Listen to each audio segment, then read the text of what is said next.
wealthy widow from the Lone Star State entrusts her fortune to a good Christian man.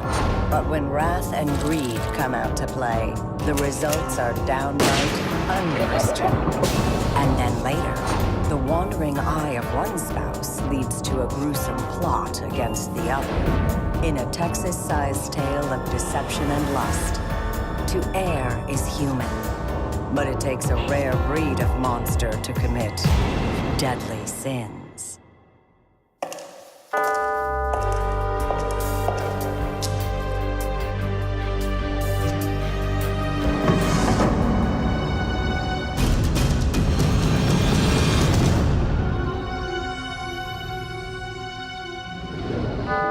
Truth can most definitely be stranger than fiction. And from deep in the heart of Texas comes a Southern Gothic tale of outrageous fortune, bottomless greed, and a shocking murder. It all begins with a colorful character named Bernie Tiede. From the time he was a teenager, when most young men are fixated on girls and sports, a curious career becomes the burning passion of this man, Bernard Tiede II. He wanted to be a funeral home director.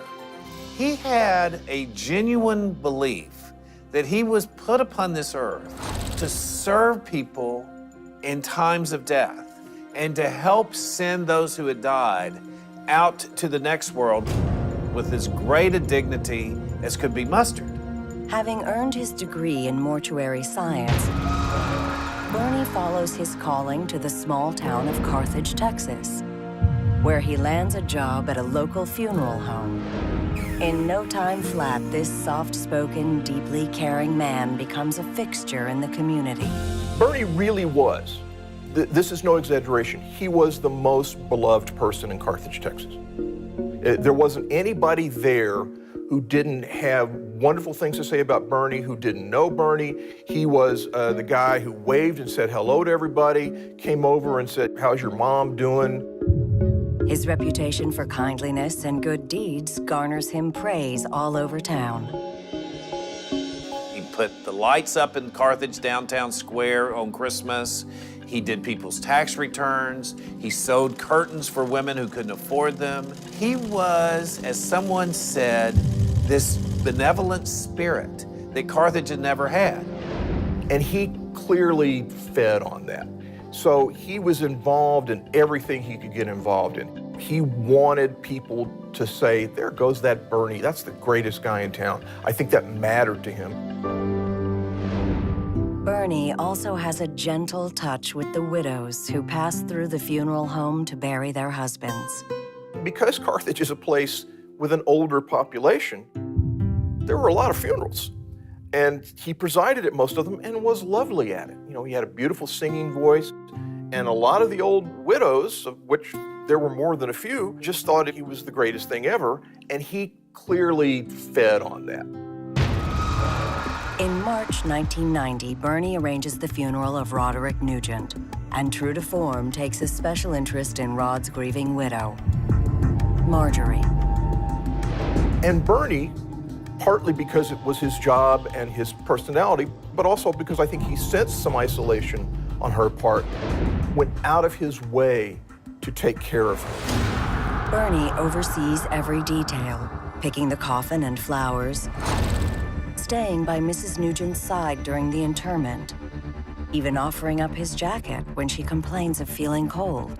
Now, part of that was just Bernie. He would do that for anybody. But I think Aunt Marge, because she wasn't used to people going out of their way to take care of her, really appreciated it. And it just so happens that Marjorie Nugent is now the wealthiest widow in town. This is a woman whose husband left her lots of money. And not only just millions of dollars in the bank account, but more money rolling in each month with oil revenues from the wells that they still owned.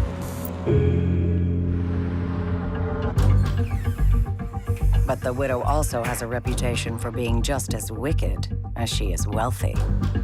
She was a real hard lady, and she kind of went around with a scowl on her face. And in a small town, It's one thing to have a bad mood, but it's another thing to just be ornery to people. And Mrs. Nugent was ornery. She's equally reviled for being the town tightwad, a nasty trait that's driven her own family away. You know, she was very lonely after her husband died. She and her son were estranged. They never spoke. Her son and her did not speak over a small financial matter for 15 or 20 years and stayed estranged over a dollar bill. She had all this money rolling in from oil revenues, and yet she yelled at the veterinarian for charging her $40 to take care of her dog. She slapped a man with a broom who came in to charge her some money to clean the chimneys. She yelled at her repairman, at her own lawn man, for wanting to fix the lawnmower. But all the talk of Marjorie's notoriously nasty behavior doesn't scare Bernie away.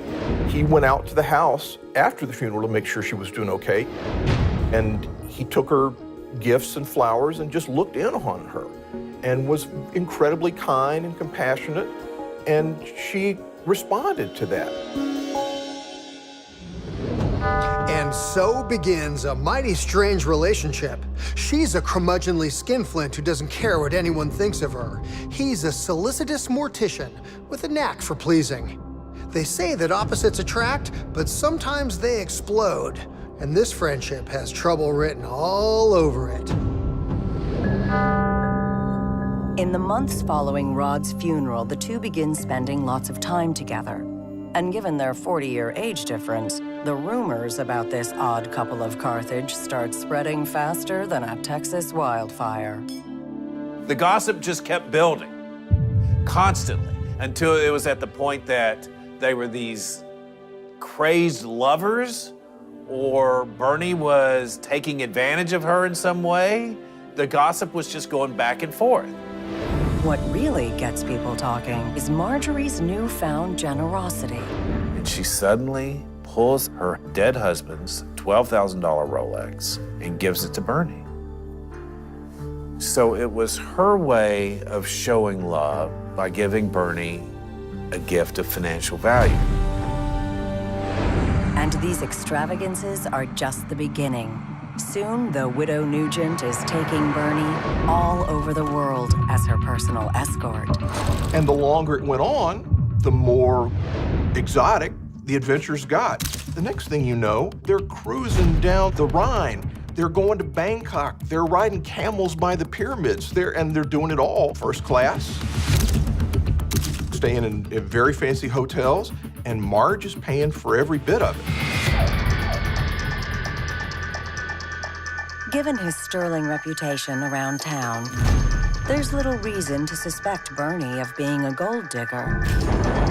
Or is there? He had grown up fairly poor. He wasn't making much money as a funeral director. He was living in an apartment over the morgue.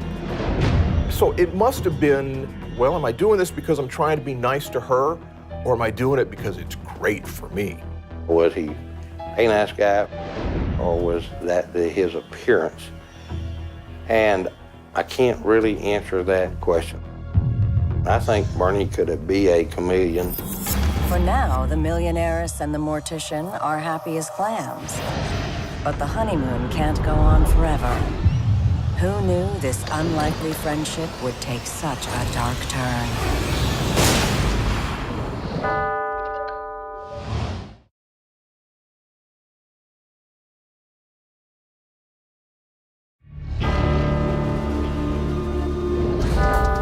In the small town of Carthage, Texas, Bernie Tiede and his elderly companion Marjorie Nugent are turning heads everywhere they go.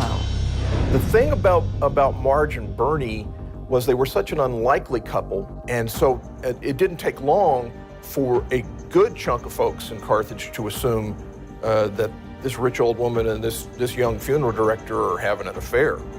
But it's not the age difference alone that's raising eyebrows around town. You could describe Bernie as being peculiar. You could say he was light in his loafers.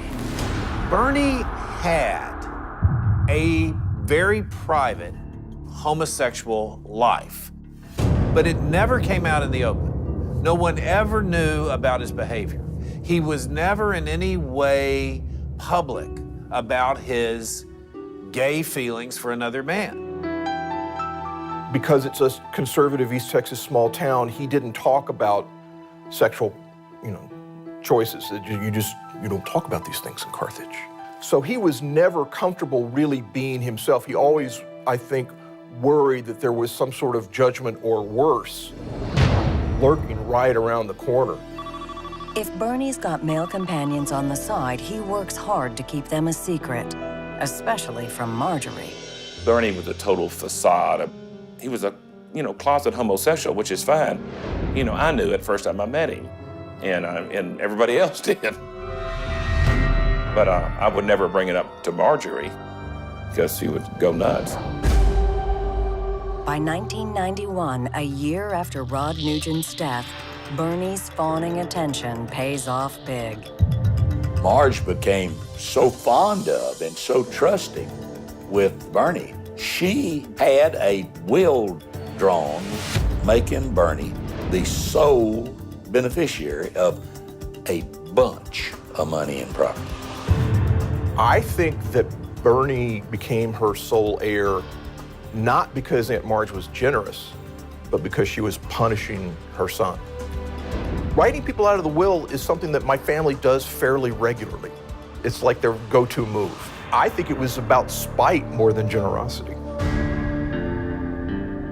In 1993, Marjorie wants even more of her cherished companion and makes him an offer he simply can't refuse. She hires him away from the funeral home, setting him up with a handsome salary. And to everyone's surprise, she even gives him check writing privileges to her many accounts. It was Bernie's get-out-of-jail card. He could barely survive on what he was making, then he bumps into a multimillionaire, and she gives him check writing privileges and all that, so that's highly unusual. For the first time in Bernie's life, he had money. He had access to money. He had a chance to do things with money to help people. And it gave him a self-esteem that he's probably never had before in his life. Here was this man who had been hiding his sexuality, who had been hiding his private life, and now he had a checkbook. The power of money can be mesmerizing. Even a God-fearing mortician like Bernie Tiede can be tempted by its siren song, especially when the riches are so ripe for the picking. But Bernie should know by now, the hand that giveth also taketh away, something he seems to forget the more drunk he becomes on his newfound wealth.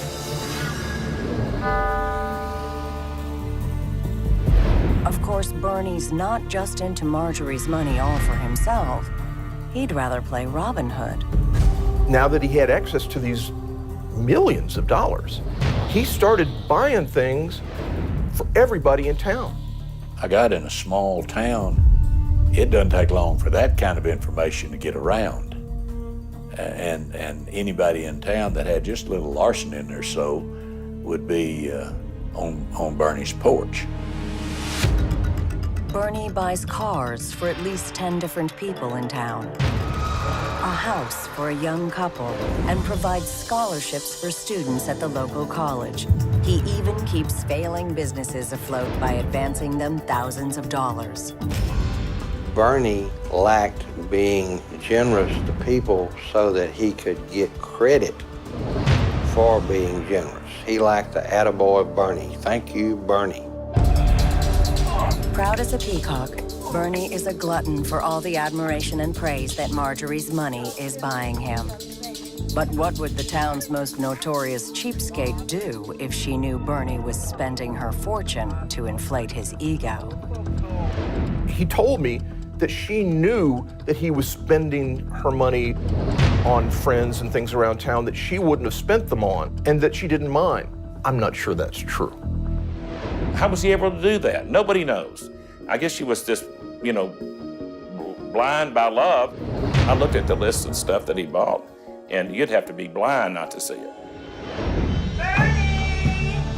As the relationship carries on, one thing is very clear.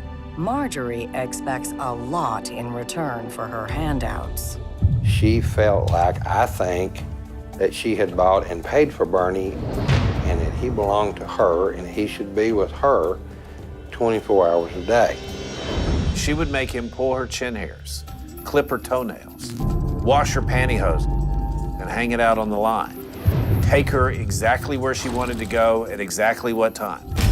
Pick up her dry cleaning exactly at a certain time. She really ordered him around and expected him to be at her beck and call at all times. And if he didn't make it, if he said he'd be there at 10 and got there at 10:15, she was brutal about it. By 1995, nearly 5 years since their first fateful meeting, the good times are over for Bernie and Marjorie. Tension has become the norm for this odd couple, and their arrangement is unraveling fast. Bernie did not feel like she owned him. Bernie was willing to give her enough attention to get money from her and do things with her, but he had a private life of his own that he desperately clung to, and he wanted time. He wanted some time that he could be himself, do whatever. He wanted to away from her. Well, I think Bernie eventually did realize what a trap he'd set for himself, that her affection didn't come free, and more importantly, that it was going to get worse. What started out as a tacit agreement has turned into a deal with the devil for both Marjorie and Bernie. She continues to heap on the cash and prizes as long as he puts up with her increasing demands. But push is going to come to shove before long, and eventually, someone in this sick relationship is going to snap. One late summer afternoon, Marjorie makes Bernie buy a .22 caliber rifle because of those pesky armadillos rooting up her front yard. She said, shoot the armadillos. And he would shoot and squeal because he was so scared and miss the armadillos, which would infuriate her. He knew as much about a rifle and about shooting one as I know about flying helicopters. That just doesn't even fit him. The irrational demands placed on Bernie at the Marjorie Nugent Correctional Institute escalate to the point of verbal abuse. She would get into what one of her friends called these blue moods that actually scared people. And sometimes those blue moods would come out as pure, unadulterated anger. Marjorie's rage is a dangerous thing, and Bernie can't keep his cool forever. It seems life at the sprawling estate is about to boil over.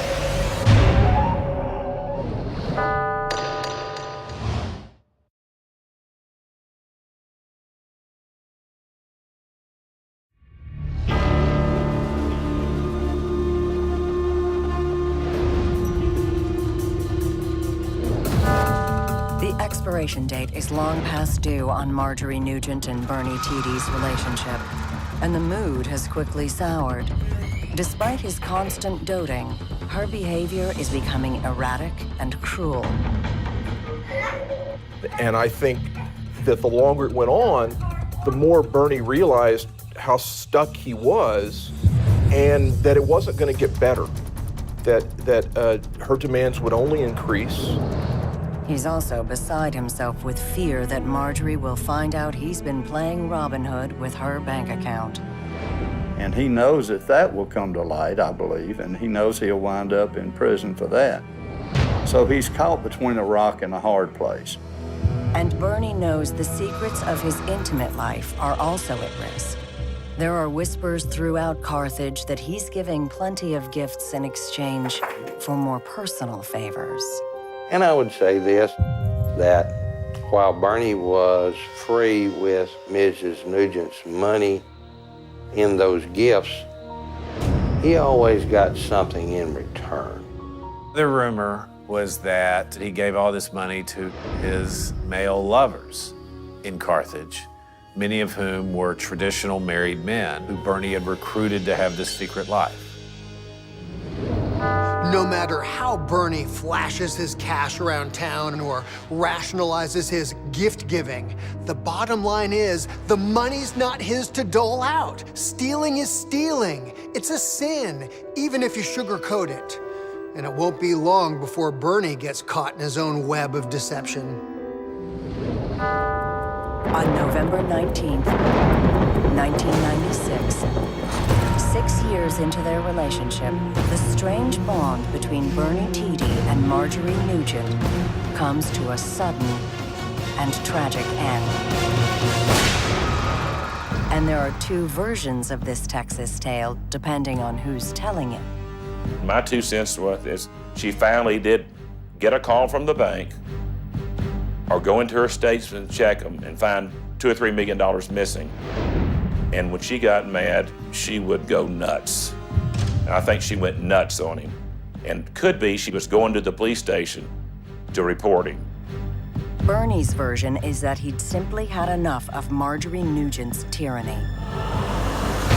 I believe that on that particular day, she was sniping at him because, you know, she wasn't passive aggressive, she was aggressive. So she would have been in his face, you know, wagging her finger and calling him names and threatening to do Lord knows what. And I just think that there was a point, a cumulative point after years of this where he just went. He picked up the rifle used to shoot the armadillos, cocked it, and started firing it into Mrs. Nugent's back. Whatever version one goes with, no one disputes what happens next.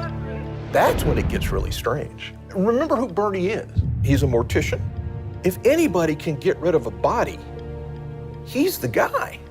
He has all the tools. His choice instead was to pick up her body, put it in the deep freeze right there in the garage, cover her up with the pot pies and the flounder, close the lid, tape it shut. How long do you think this was going to work? I mean, you've got a body in a freezer in her home. So, not very good judgment. He's not a very good murderer, not a smart murderer, is he?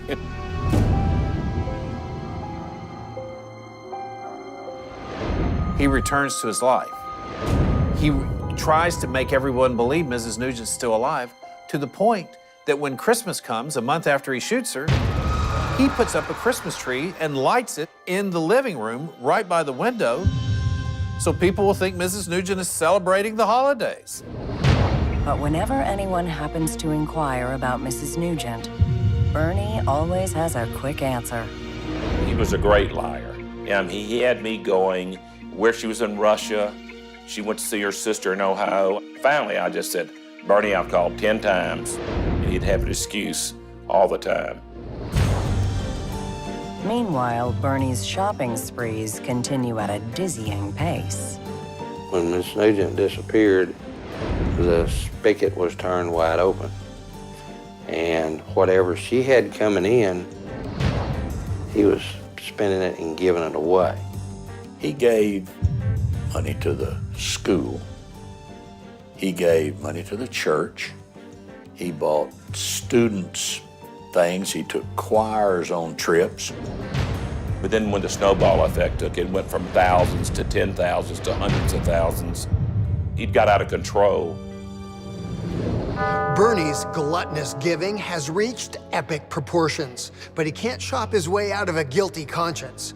No matter how much money this Robin Hood gives away, eventually his secrets will come out.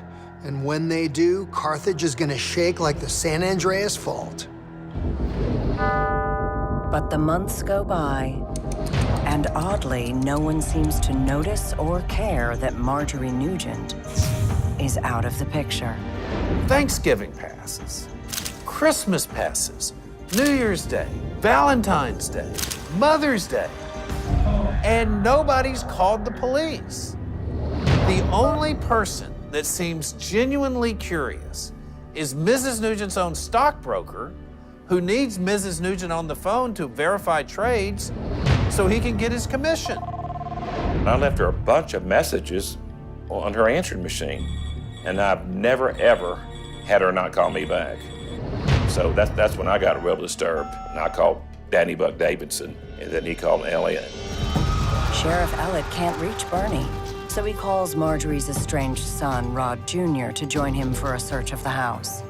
It's August 1997, 9 months after her murder. When we entered the house, a walkthrough was made. Didn't see her anywhere. And then we started being more thorough. So we pick up. That's when we went to the deep freeze, took the tape off. And initially, didn't see her in there, down in the bottom. I told him, we found your mother. Bernie is easily captured and brought in for questioning. Calmly and quietly, he admits to his crime, to the great astonishment of nearly everyone in town. The dandy of Carthage is found guilty of murder. He is sentenced to life in prison, but the mystery remains. Why kill Marjorie at all? The will was worth lots and lots of money. She was 86 years old with a heart condition. She wasn't going to be around forever. So Bernie had an incentive to outlast her. That's the mystery of Bernie. Was he a relentless, devious sociopath out to take Mrs. Nugent's money even if he had to kill her? Or was he this good-hearted, genuine Christian young man who really wanted to make Mrs. Nugent's last years feel meaningful?